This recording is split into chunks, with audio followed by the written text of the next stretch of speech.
Hi, welcome back to this Peugeot Boxer camper van build. This is now episode 2. Episode 1 was on about a week or so ago. If you've not already seen that one, worth probably looking at that one first. Since then I've fixed the underslung gas tank. I didn't bother videoing that because it was rather a horrible day when I was doing it, and trying to manhandle 25 kilos of gas tank along with trying to hold a camera at the same time was probably an impossible task. So yeah, what we'll do is we'll just jump straight into the videos that I've taken already, and then I'll come back at the end. Hi and welcome again to this Peugeot Boxer camper build.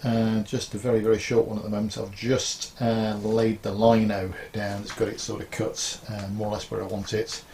The shape of the van's not helping it with it much, but yeah, I've not laid lino before, but perfectly true, for most of the edges will not be seen at all, because obviously it'll be covered up with other things such as furniture and that type of thing. Still got a cut off down the side of the sliding door there.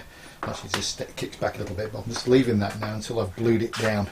Just want to make sure that that line is exactly right when it's done. Although saying that, it will have a cover over it because we've got a sliding blind to go across there, so that does actually have a cover that will go over that edge. So at least that'll be protected when it's finished.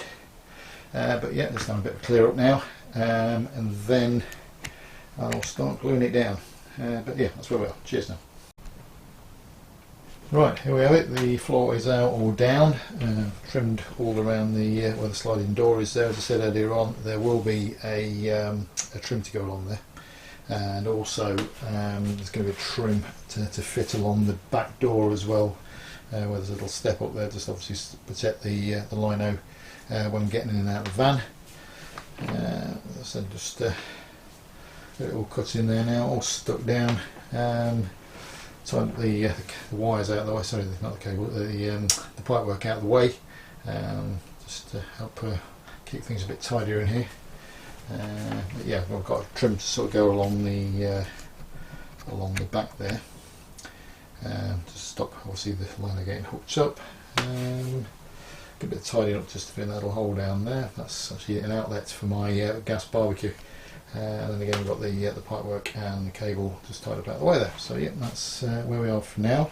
I'm going to let this dry overnight, and then the next job I'm going to be doing is setting up exactly where the shower tray is going to sit, because literally that dictates absolutely everything else that's going to go on in this camper van. So once I've got that set in position, I'm then going to start fixing the walls for that, and then we've got wardrobe to the left, a little cubbyhole to the right, and then the fixed bed's going to go across the back. So yeah, that's the first job tomorrow. Just in here again, now I'm mocking up for my shower tray, because of the skylight in here and the cover it's got on it, and it's also got built-in LEDs. I'm having to pull out the actual shower tray, or make the shower tray itself bigger than what it actually is. So I'm going to have to add some plastic to it. So basically the line of where the timber batten's sitting at the moment is literally where that's got to sit, and then my furniture board will sit on the outside of that. So basically where the masking tape line is on the outside there, that will be where the furniture board itself will sit. And then my kitchen itself has got to come out 550mm off of that wall there to allow for a cooker, which is 500mm, but you've also got to allow 50mm of breathable space up the back of it, just to allow for airflow. And obviously if there's a gas leak, obviously you can then get down the bottom and out through a dropout valve, which I'll put through the floor at a later date. But yeah, that's where we sort of are now. Yeah, after I've played around with it a bit more, I'll give another update. Right, a bit of a slight update from where I was earlier on. I've now got the shower tray position marked out now. The plywood's now been cut to size, just about to screw it down to the timbers, which I've now screwed to the floor.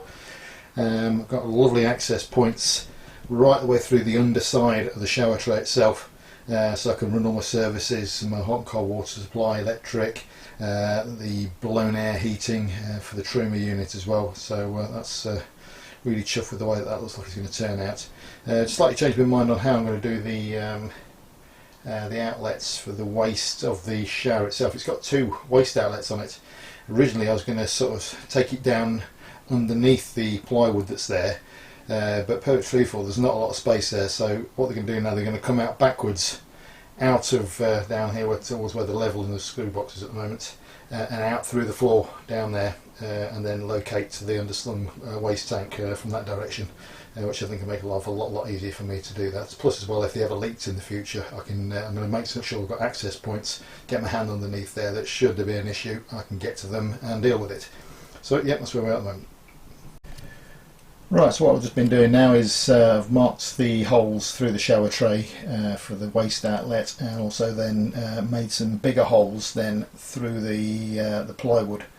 So basically the waste then just drops straight down through the bottom, and should, if I need to at any later date, replace that trap, then I have the opportunity to get my hand underneath where this pipework's coming out now, to actually then put a new trap up underneath should I need to do that. But I mean, hopefully that'll never have to happen, but it's better being safe than sorry. So I'll just straight in position to try and do this one-handedly. Now, so that's basically now how it will sit. We will straighten up. So yeah, there we are. That's basically how the waste is going to come out and down through there. The pipe itself is going to come out down where my finger is now. I'm not sure if I can actually get underneath to show you. Let's mark that up a bit. Probably just about make out now where the trap is coming out through the bottom of the plywood there, and obviously I'll have the same on the other side once I come to fit that one as well, but I'm just mocking up at the moment, so nothing's permanent at the moment. So yeah, that's where we are now. Right, little update from yesterday. I've just spent the last hour or so just mocking up a frame, which I can then put a piece of hardboard against to create a template for my walls for the toilet in, well, the bathroom area. So this one here is going to be the first one. So I just literally fixed it. Excuse the light. Fixed it just to the shower tray base, the plywood for it at the moment. Squared everything up, got everything completely and utterly square and level, exactly where I need it to be. And then also then, again, excuse the light there, I was just sort of following the timbers now, following the shape of the wall, all the way up there, so I can scribe into that. As I said, I'm going to use a piece of hardboard. I'm going to cut it so like the maximum size I want it, and then scribe it in to where it needs to be. I might have to do it in two sections because the ceiling on the van is actually curved very slightly. So I've got a bit of fun and games doing that, but so I might just do it in two sections. Yeah, the other thing I've been doing as well, just grab it down here, is this is the corner section for the external corners, which is going to make life very easy for obviously slotting the two sections when you get the face section and the return section back in together. That's basically going to sit down here. Got that bit.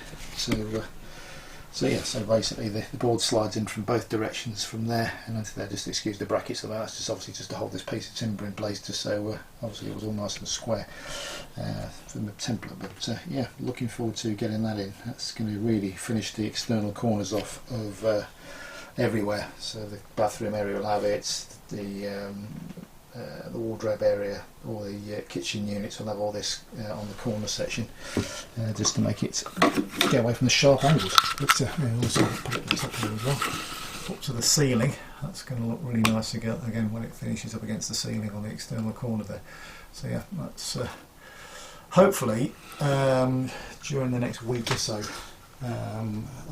maybe on Friday, because I don't work Fridays, I'll make the template for it. If we get all that ready, and then fingers crossed, maybe next weekend I'll be starting to fit the first piece of furniture board on this end. So once I get that one in, I'm hoping the template that I make is then going to be useful generally for the other three verticals that I've got to do here as well. Yeah, this one's going to be the biggest one. and then obviously the other end of the bathroom we've got the step out here, so that will need to be cut down slightly for that. And then when I come down to where my wardrobe is going to be at this end, then that's going to step back very slightly, so it won't be as big as the shower room. I think the shower room is going to come out about 780 altogether, whereas the wardrobe will probably come out about 660, something like that. And also then at this end there's going to be just a small little cubby hole basically. The bed will more or less come down to where this pencil mark is, so so I'm going to have like a little cubby hole, probably only about 100 mil wide, something like that, but it'll be useful for putting things in, maybe like toiletries, that type of thing, possibly. But we'll see when we get round to building it. But yeah, that's what I'm planning on at the moment. And obviously then we're going to have wall units running across the top. Again, I've been having a look at this nice corner section, which is going to look really good if I want to do my the wall units. So again, the skew to the right, it's rather bright, but yeah, it's going to be where the wall units basically going to come off, not this wall but the next wall along there, but that'll create a really nice external corner again for the bottom half of the wall units. So again, not going to bang your head on them, but yeah, that's where we are now. So yeah. So as you can see from the video, things have moved on a little bit since the last time. Obviously fitted the lino now, started fitting the fitted the shower, well, getting the sort of shower tray ready, and obviously the furniture board. Hopefully we'll start building that soon. But yeah, thanks for watching. Any questions please ask, please subscribe if you want to. Thanks very much, cheers, bye bye.